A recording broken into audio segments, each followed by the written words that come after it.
Sus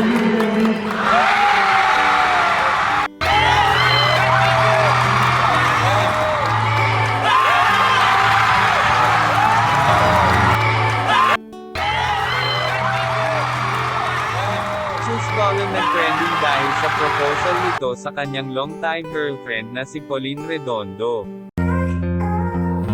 Welcome to Sikat Story.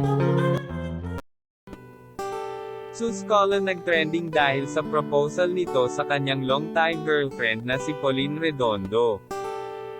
Ito ay ginawa niya nitong fourth quarter sa All-Star Games Basketball.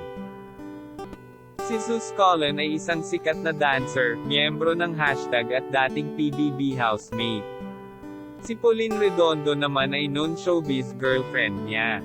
Kinuntsaba ni Zeus si Ronnie para banggain sa laro at magkaroon ito ng chance na matamba.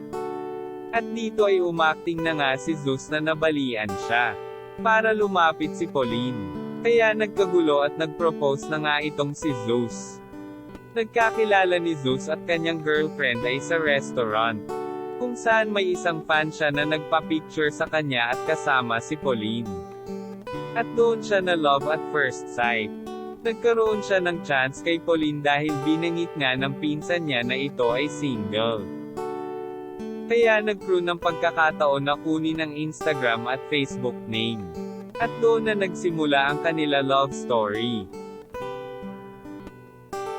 Ito lang ating mainit na chika ngayon.